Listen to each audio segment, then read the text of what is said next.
रायसेन में केंद्रीय कृषि मंत्री शिवराज सिंह चौहान के नेतृत्व में चल रहे 3 दिवसीय कृषि मेले के समापन दिन सियासी हलचल तेज हो गई। कांग्रेस प्रदेश अध्यक्ष जीतू पटवारी ने किसानों की समस्याओं को उठाने के लिए मेले में शामिल होने का ऐलान किया था, लेकिन पुलिस की कड़ी घेराबंदी के चलते उनका रायसेन पहुंचना ही रोक दिया गया। सुबह से ही रायसेन के लिए रवाना होने की तैयारी में जुटे जीतू पटवारी को पुलिस ने आनंद नगर में बैरिकेडिंग कर रोक लिया। काफी देर तक पुलिस और पटवारी के बीच बहस चली, लेकिन अनुमति नहीं मिली। आखिरकार उन्हें अपने काफिले के साथ वापस लौटना पड़ा।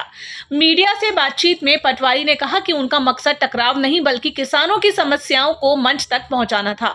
बावजूद इसके प्रशासन ने उन्हें रोक दिया। सूत्रों के मुताबिक पटवारी को रायसेन पहुंचने से रोकने के लिए पुलिस ने उनके घर से लेकर पूरे रास्ते तक कड़ी निगरानी और नाकाबंदी कर रखी थी।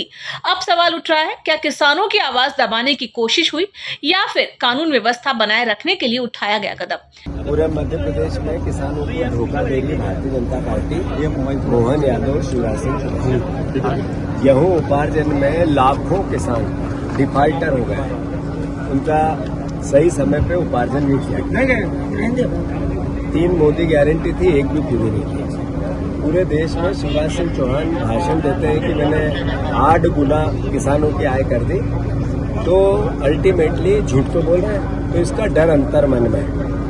मैंने अनुमति मांगी कलेक्टर से, मैंने एसडीओ ओएसडी शिवराज जी के उनसे बात की, मैंने प्रशासन से भी यहाँ भी बात की कि मैं जाके एज ए किसान, मेरे एग्रीकल्चर इनकम है, तो मैं किसान के आधुनिक क्या क्या सुविधाएं, क्या क्या व्यवस्था है, क्या क्या एग्रीकल्चर प्रोडक्शन को बढ़ाने की बातें, क्या क्या आधुनिक बीज, इस पर लेके मैं भी जानकारी चाहता हूँ। और सही बात यह है कि अगर अच्छा है तो उसकी तारीफ करें, और होना भी था, क्योंकि अल्टीमेटली देश का किसान जो है, उसकी इनकम जो है, उसके लिए सरकार करे, हम मिलके करें, उनकी लड़ाई लड़ें, अल्टीमेटली फायदा हो हमारे किसान पुत्रों का, ये जरूरी है। मेरी जहाँ तक प्रश्न है, कोई हठधर्मिता नहीं है, कोई न्यूसेंस नहीं है, कोई राजनीति नहीं है। हमें जाने देते तो धन्यवाद देते, खुशी होती। और जो आधुनिक बीज की, आधुनिक मशीनरी की, आधुनिक टेक्नोलॉजी की जो इतनी बड़ी व्यवस्था की भारत सरकार ने, उसका प्रमोशन करते, लोगों को बताते, जागरूक करते, किसानों को मैसेज देते। नहीं जाने दिया तो कोई न्यूसेंस नहीं है।